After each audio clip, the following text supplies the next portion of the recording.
Big boss के घर में आज सेलिब्रेशन ना कुछ पल्ले नहीं पड़ा भाई कि क्यों हुआ, काहे को हुआ, क्यों करवा दिया। मतलब मिड सीजन सेलिब्रेशन। मुझे ऐसा लग रहा है कि यहाँ बिग बॉस को ऐसा लगा कि शो इतना चल गया, चलो इसी नाम पर सेलिब्रेशन कर लो, आगे मौका मिले ना मिले। खैर नमस्कार, मैं हूं अनुज पाठक और आप देख रहे हैं बॉलीवुड स्पाई पर मेरे साथ on point review. On point review इसलिए चूंकि हम करते हैं सीधी बात विदाउट एनी बकवास। नो शो का टेलीकास्ट, ओनली डिकोडिंग मेरे साथ। तो यहां पर दोस्तों मैं आज बात करने जा रहा हूं, आज के एपिसोड की शुरुआत हम करते हैं और जहां पर हम खोज निकालते हैं हर वो बारीक से बारीक बात जो आपको जाननी चाहिए एक शो के बीच से। यहां भी हमने खोज के निकाला है। तो देखिए आज के दिन हमने देखा कि होता है ये मिड सीजन सेलिब्रेशन, जिसका मतलब हमें समझ में नहीं आया, जनता को भी मेरे ख्याल से इसे समझ में नहीं आया होगा कि आखिरकार क्यों करा तुमने भाई। मे बी सलमान भाई का कुछ टाइमिंग का लोचा होगा, शायद इसलिए वो शूट नहीं कर पाए होंगे ज़्यादा, तो उन्होंने इसको करवा दिया। या फिर बात करें अगर हम, तो कुछ डिकोडिंग और सीन पलटे का लेकर आना होगा, इसलिए मैं भी करवा दिया हो। पर हम जनता को क्या आदत है कि भाई आप अच्छे से, जो कि शनिवार के दिन बैशिंग करो, सबको अच्छे से समझाओ, उनका खूब क्लास ली जाए और नेक्स्ट डे के दिन यानी संडे के दिन गलतफहमी के गुब्बारे और अलग अलग प्रकार के गेम करवा करके आप जरा मामले को ठीक करवाओ। ये जनता की आदत है और ऐसे ही होना चाहिए मेरे ख्याल से। पर ठीक, इन्होंने नहीं किया, इन्हें अपने तरीके से गेम को आगे लेकर गए। अब यहां पर जो टास्क हुआ वो था परफॉर्मेंस वाला टास्क, जहां हमने सबको एक साथ अलग अलग पेयर्स में, जो पेयर हैं सो कॉल्ड घर के, उसमें ही हमने उनको परफॉर्म करते देखा। यहाँ मुझे ये समझ में आ रहा है कि शायद बिग बॉस खुद नहीं चाहते कि ये पेयर अलग हों और ये सब जोड़ी जोड़ी में ही खेलते चलें। बड़े अच्छे से प्यार और जो उनका जो प्यार पनप रहा है उसको और दिखाया जा रहा है, प्यार बना के दिखाया जा रहा है और सबके डांस के बारे में तारीफें हो रही हैं। अच्छा है भाई, खूब तारीफें होनी चाहिए। खैर हाँ, यहाँ पर मैं तारीफ करना भी चाहूँगा राहुल की, जो अकेले आकर के भी इतना अच्छा एनर्जी के साथ डांस करके जाते हैं और सबका ध्यान खींच के जाते हैं। भाई भले ही वो इंसान अकेला हो, लेकिन वो एंटरटेन करने में कभी पीछे नहीं हटता, ये बात तो तय है। बात करते हैं फन टास्क की। फन टास्क में हमने सबकी चॉइसेस देखी, यानी कि अभी नहीं तो कभी नहीं में हमने सबकी चॉइसेस देखी। सबने आकर के अपने अपने पॉइंट बोले, लेकिन हमने यहाँ पर राहुल वैद्या की चॉइसेस नहीं देखी। राहुल वैद्या को आखिरकार क्यों यहाँ पर उनका जो सीन है वो कट कर दिया गया। अब इसके पीछे कारण क्या है, ये बात बहुत सोचने लायक है, क्योंकि कहीं ना कहीं बहुत ज़्यादा राहुल के जो केसेस हैं वो काटे जा रहे हैं। हमने ये बात पहले भी सवाल उठाया था कि आखिरकार क्यों राहुल वैद्या को उनके जो चीज़ें, एक्टिविटीज़ हैं वो दिखाई नहीं जा रही हैं। और ये बात है, इस पर बवाल भी बाहर बहुत मच रहा है, लेकिन फिर भी दिखाया नहीं जा रहा। कारण क्या है, इस पर बात करते हैं दोस्तों। राहुल वैद्या को लेकर के जैसा हम जानते हैं कि बाहर चर्चा हो रही है, बाहर इस पर बातें उठ रही हैं, नेगेटिव कमेंट्स आ रहे हैं और नेगेटिव सारे कमेंट्स में बिग बॉस को टैग किया जा रहा है, जो कि बिग बॉस पर इल्जाम लगा करके ये बोला जा रहा है कि आप राहुल वैद्या को क्यों नहीं दिखा रहे। यहां मैं आपको एक बात बता दूं कि जो ये रीजन सामने आ रहा है वो कुछ ऐसा है कि भाई हम जानते हैं कि big boss is all about चर्चा यानी कि बिग बॉस के नाम को लेकर, शो को लेकर के बाहर चर्चा हो, चाहे वो नेगेटिव हो या पॉजिटिव, लेकिन चर्चा होनी चाहिए, तभी बिग बॉस का शो आगे बढ़ता है। वैसे ही यहां पर राहुल वैद्या के कंटेंट को ना दिखा करके जनता के बीच में एक स्पेशल अटेंशन लाने की कोशिश है कि जनता जो है वो बाहर जाकर के चर्चा करे, बवाल करे, ट्रेंड कर दे। क्योंकि क्या होता है कि जब अक्सर के कुछ फैंस के लिए उनके स्पेशल जो स्टार है उसका चीज़ें नहीं होती, तो जनता उसको ट्रेंड करवा देती है कि भाई ऐसा हो रहा है, ये नहीं हो रहा, तो हैशटैग करवा करके ट्रेंड करवा दो। इसमें क्या होता है कि शो की चर्चा बाहर जाती है, बवाल मचता है, और बवाल मचता है तो क्या होता है, शो की टीआरपी बढ़ने लगती है। अब यहां पर इसी कारण को देख करके हम ये देख पा रहे हैं कि चाहे नेगेटिव बातें उठ रही हो लेकर के राहुल को, लेकिन शो की चर्चा हो रही है। तो अल्टीमेटली क्या हो रहा है, जो एपिसोड है, जो कि शो है, उसका फायदा हो रहा है। और इसीलिए यहां हम आगे भी देख सकते हैं कि राहुल वैद्या को इसी प्रकार से और ज्यादा छेड़ करके उनको ना दिखाया जाए, क्योंकि उनका जो कंटेंट है वो हमें कहां देखने को मिल रहा है, जो 24 आवर्स की लाइव स्ट्रीम है। और हम आपके बीच जब खबरें लाते हैं तो पूरा बवाल मचता है on social media. Janata react करेगी तो मजा किसको आएगा, पूरे शो को आएगा। मैं अगर आपको एक और एग्जांपल दूं तो अब आप समझ पाओगे कि रुबीना को जितना नेगेटिव दिखाया गया है, बार बार उनको हर बात पे डांट लगाना, उनको बार बार पे बोलना, जबरदस्ती उनको और ज्यादा गुस्सैल और खराब दिखाना, जिससे कि स्पेशली जो जनता है उसको ये एहसास मिले कि यहाँ जो बिग बॉस है वो इसके खिलाफ है। राइट, किसके खिलाफ है, रुबीना के खिलाफ है, और जो जनता है वो चर्चा करे। हम जानते हैं कि रुबीना का कितना स्ट्रॉन्ग फैन बेस है। वो स्ट्रॉन्ग फैन बेस जब रिएक्ट करेगा तो रिएक्ट करने से ट्रेंड बनेगा तो क्या होगा, बवाल होगा तो जो जनता नहीं देख रही है उनको लगेगा कि भाई आखिरकार हो क्या रहा है ये, तो वो देखने आएगी, और देखने आने से फिर क्या होगा, शो को फायदा मिलेगा। इसीलिए नेगेटिव हो या पॉजिटिव, बिग बॉस में चर्चा होनी चाहिए बॉस, बाबू भैया, सब चर्चा का मामला है। और इसीलिए ये घंटी बजाओ टास्क में भी मेरे ख्याल से डेलिबरेटली राहुल वैद्य को काट करके यहां फिर से लोगों का ध्यान खिंचवाया गया है। दोस्तों आगे मैं बात करूं तो इसी घंटी बजाओ टास्क में हमने देखा कि जो अभिनव हैं उन्होंने आकर के घंटी बजाई एजाज के नाम की, कि भाई कि एजाज को जो है अपने इमोशंस कंट्रोल करने चाहिए, अगर वो इमोशंस कंट्रोल नहीं करेंगे तो उनके लिए बड़ा खराब होगा, अभी नहीं तो कभी नहीं।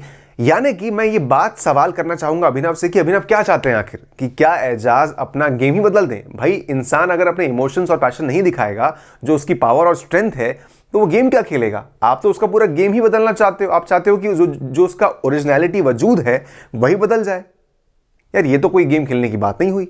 आपने तो जबरन, मतलब जो बस क्योंकि टारगेट करना है तो उठा करके कुछ भी बोल दो, वो आपने उठा करके बोल दिया। भाई अभिनव, आप किसी के इमोशन और पर्सोना को चेंज करने के लिए बोल ही नहीं सकते। एजाज का पर्सोना ही यही है कि वो अपने इमोशंस को, अपने पैशन को बहुत स्ट्रांगली दिखाता है।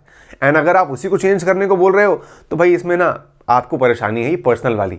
इंसान अपने पर्सोना के जरिए ही जाना जाता है और वही एजाज की पर्सनालिटी है, ये उनको समझना होगा। इसके बाद मैं यहां पर जैस्मिन को एक स्पेशल हिदायत देना चाहूंगा कि जैस्मिन प्लीज आप ना अपना इन्वेस्टमेंट जान कुमार सानू में करना बंद करो। जितना आप जा करके उनको समझाती हो, घंटी बजाती हो, चाहे उनको बहुत हिदायतें देती हो, समझाती हो, मगर उस इंसान के कुछ समझ नहीं आता। वो सारी बातें पल्ले से निकाल के पता नहीं वापस उसी ट्रैक पर पहुंच जाता है। ये इंसान वो है जो कि जैस्मिन का गेम तक भी खराब कर रहे हैं। जैस्मिन को ये बात समझनी होगी। भाई अली गोनी तक ने भी ये बात कह दी कि जान कुमार सानू को ऐसा नहीं होना चाहिए, वो खुद, उसको अपना गेम पता नहीं है, वो क्या करता है, उसका खुद का कुछ वजूद नहीं है। ये अली गोनी तक ने बोल दिया। अब जान कुमार सानू आते हैं। जान कुमार सानू वही खिलाड़ी हैं जो खुद की घंटी बजा देते हैं। भाई तुम ना सिर्फ बातें करने में बहुत आगे हो, एक के बाद एक बड़ी बड़ी बातें, लेकिन उस पर अमल जीरो, कोई अमल नहीं होता उस पर। यहाँ हम देख रहे हैं कि बात घंटी बजा करके बोलते हैं कि हाँ मुझे खुद को बदलना है, मुझे बहुत अच्छा बोला गया है जैस्मिन, थैंक यू आपने मुझे बताया। पर आगे जाकर के क्या होता है? नील बटे सन्नाटा, कोई फर्क नहीं पड़ता इनको। जान कुमार सानू वहीं के वहीं रह जाते हैं। बस वो जंगल मंगल और बड़ी बड़ी बातें करवा लो, इनसे और तो कुछ होता नहीं। बस हाँ, ये बस फालतू के मुद्दों पर गलत इंसान को पकड़ के तूल पकड़ने लगते हैं। जैसे कि हमने देखा कल के टास्क में, सबको छोड़कर सब लोगों ने एजाज को पकड़ा, तो इन्होंने भी जाकर के एजाज को पकड़ लिया। और एजाज के साथ साथ इन्होंने ये नहीं ध्यान दिया कि जो अली गोनी घर के असली गेम मेकर थे, जिन्होंने ये आइडिया दिया, जिन्होंने प्लान बनाया, उनको वो कुछ नहीं बोल रहे हैं, उनको पकड़ा भी नहीं। उल्टा जाकर के, अली भाई आपने तो मेरे अंदर का जो जानवर है वो जगा दिया, आप तो बस बाहर आओ, मुझे आपके बाहर आने का इंतजार है। भाई जान कुमार सानू वो खिलाड़ी हैं जो अपने साथ स्पेशल किस्मत लिखवा कर आए हैं। उनकी किस्मत इतनी अच्छी है कि वो घर में कहीं ना कहीं रास्ता निकाल लेते हैं खुद को बचाने का। और यहाँ बिग बॉस में उनकी सवारी जो है वो अपने आप चलती जा रही है, अपने आप बनती जा रही है, वो आगे बढ़ते ही जा रहे हैं, बढ़ते ही जा रहे हैं। वाह यार, ये किस्मत के बारे में मैंने हमेशा मेंशन किया है, आपको समझ गए ना मेरा इशारा। वहीं हमने क्या देखा कि जो निक्की तंबोली तक जो है, जिनके पीछे जान कुमार सानू पड़े हुए हैं, उन्होंने तक जान कुमार सानू की घंटी बजा दी। वो आकर के बोलते हैं कि यार ये मेरे पीछे पड़ा रहता है, बहुत बोर करता है, मेरा पीछा ही नहीं छोड़ रहा, मेरा पीछा इसे छूट नहीं रहा है।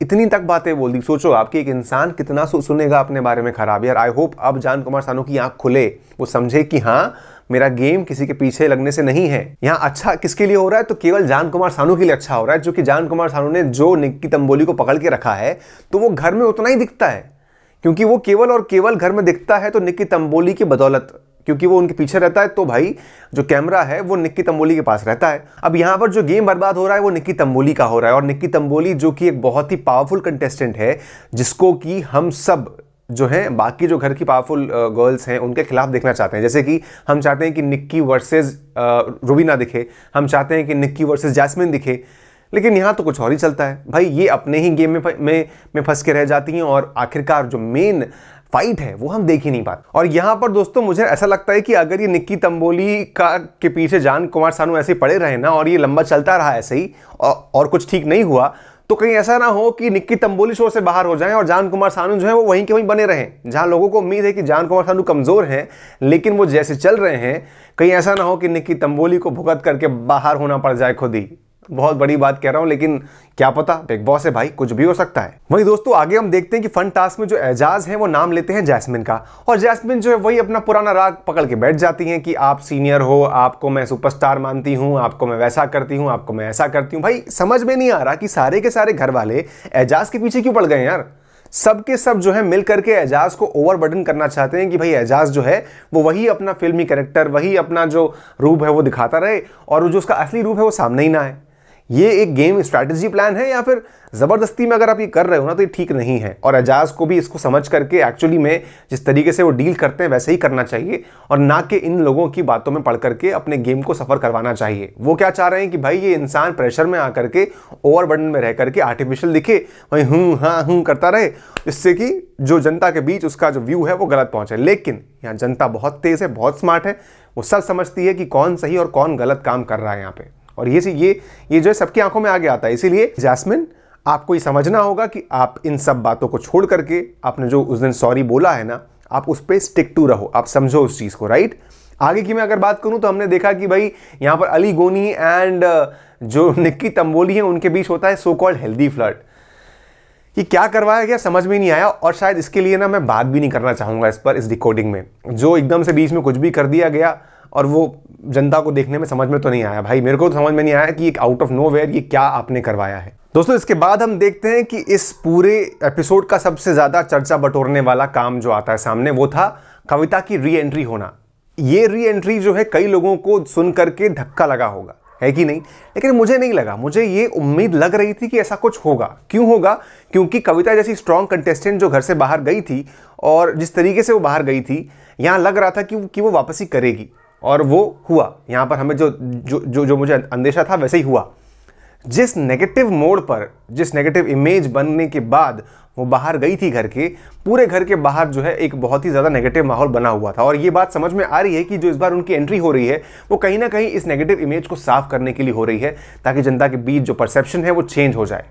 हमने देखा कि जिस तरीके से वो घर से बाहर गई थी, तो आई कैन प्रिडिक्ट कि जब वो घर में आएंगी ना, तो वो सबसे पहले जा करके एजाज के साथ बैठ करके सॉरी वॉरी बोलें, उनसे बात करें, मामले को सुलझाएंगी, क्योंकि जो पूरा नेगेटिव माहौल बना है बिकॉज ऑफ एजाज, उसको वो ठीक करना चाहेंगी। वहीं दूसरा पॉइंट होगा खाने का।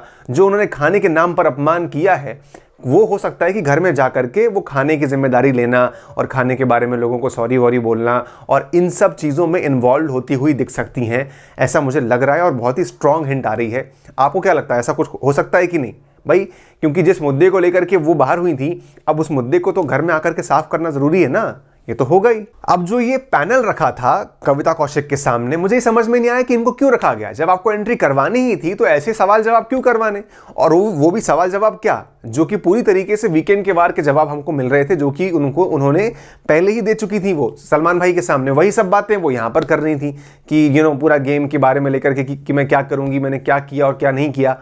उनके विचार वैसे ही कुछ थे जो कि पहले थे। अब हमको यहाँ पर दिख रहा था कि जिस तरीके से सवाल जवाब में कोशिश की जा रही थी कि यहाँ पर पूछा गया कि आप किसको गलत मानती हो, तो वो कहती हैं कि मैं खुद को गलत मानती हूँ। वाह भाई। आगे उनसे पूछा जा रहा है कि भाई ये जो वर्ड का जो गेम हुआ, तो वो उसको एक्सप्लेन कर रही हैं कि गुस्से में जो है वो वर्ड प्ले और वर्ड का यूज़ जो है वो गलत हो जाता है, और पूरे 24 घंटे में जिस तरीके से एजाज मुझको ट्रिगर करते थे, तो उसका रिएक्शन जनता के बीच दिखाया जाता था। तो ये सब बातें उन्होंने करके कहीं ना कहीं अपने आप को वैसे ही का वैसे ही रखा है। और ये बात भी समझ में आ रही है कि जो उनकी भावना एजाज को लेकर के पहले थी, वो अभी भी वैसी की वैसी बनी हुई है। एजाज को लेकर के उनके मन में कोई भी थॉट्स या कहीं ना कहीं वो सॉरी वाली फीलिंग कि भाई मैं जो हूँ, जो मैं पहले करके गई थी, अब मैं उसको ठीक करना चाहती हूँ, वैसी कोई फीलिंग दिख ही नहीं रही थी। वो अभी भी एजाज को वैसे इल्ज़ाम लगाई जा रही थी, एजाज को लेकर वही सब बातें वो अभी भी बोली जा रही थी।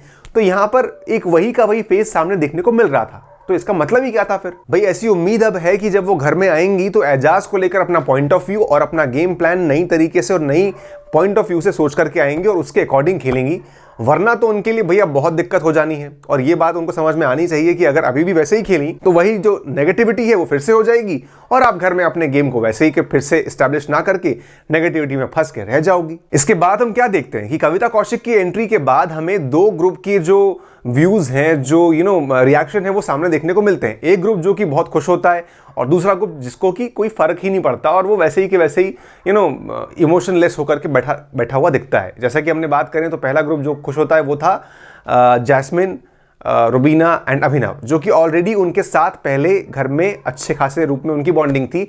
वो लोग हमें दिखे कि भाई वो लोग खुश हैं। वहीं दूसरी ओर जो दूसरा ग्रुप था, यानी कि निक्की तंबोली, जान, एजाज और आपकी पवित्रा, ये सब लोग बहुत ही वैसे ही इमोशनलेस, ऐसी कोई खुशी नहीं, एक्साइटमेंट नहीं, ऐसा होते हुए हमें दिखा कि उनके रिएक्शन बहुत ही डिफरेंट आए इन अकॉर्डिंग्स टू कविता। वही हमने देखा कि जो अली गोनी है वो एजाज के साथ हमें दिखे in that case of Kavita, because हमने देखा कि वो साफ आकर के बोलते हैं कि भाई जब भी कविता का मुद्दा आएगा मैं तुम्हारे साथ, तुम्हारे सपोर्ट में खड़ा हुआ मिलूंगा, क्योंकि मैं कविता को गलत मानता हूं और तुम सही रहे हो। तो यहां पर हमें दिखता है कि अली गोनी का सपोर्ट मिलता है एजाज खान को। लेकिन अब इस पूरे रिव्यू के एंडिंग में मैं यहां पर अली गोनी के बारे में भी एक बात बोलना चाहूंगा, शायद आप भी एग्री करेंगे कि अली गोनी मुझे इस घर के अभी पता नहीं क्यों पर सबसे बड़े डबल ढोलकी दिख रहे हैं। वो इंसान जो आता है उसके साथ फोन पे बात करके उसकी तरफ हो जाता है। हमने कल स्पेशल रूप में देखा जब ये डेविल वर्सेस फरिश्ते वाला टास्क हो रहा था, वहां अली गोनी जब डेविल आए तो उनके साथ हो जाए, जब फरिश्ते आए तो उनको बोले अरे नहीं नहीं नहीं मैंने ऐसा करने को नहीं कहा था, वो तो इन लोगों ने इतना कुछ कर दिया, वो यहां उनको लगे थे मनाने में। तो यहां अली गोनी अपना साइड अभी तक चूज नहीं कर रहे हैं और ये बात देखने लायक होगी कि ये डबल ढोल की इंसान यानी अली गोनी, जो कि बातों के मामले में तो इतनी बातें करते हैं क्योंकि कोई इनको फोन लगा ले। सलमान भाई ने एक्चुअली में सही कहा कि इस भाई ने फोन को वापस ट्रेंड में दिखाया है क्योंकि इतनी बातें करता है वो सबके साथ। तो ये जब बाहर आएंगे अली गोनी तो ये किसका साथ निभाएंगे और किस तरीके से अपने रंग दिखाने वाले हैं, ये बात देखने लायक होगी। फिलहाल हमारे रिव्यू को हम लेकर आते हैं यहीं अपने समाप्ति की ओर। और आज का जो वीकेंड का वार, हमें उम्मीद थी कि जो बैशिंग होगी, जो डांट पड़ने वाली है, वो दिन कल आएगा। सलमान भाई ने क्या कहा कि कल हम वापसी करेंगे, तो इसी मूड पर आज हुआ है भले ही एंटरटेनमेंट, लेकिन कल होगा बहुत सारा बैशिंग वाला एंटरटेनमेंट जो कि जनता एक्चुअली में देखना चाहती है। तब तक good bye, stay happy, stay blessed and keep watching Bollywood spy.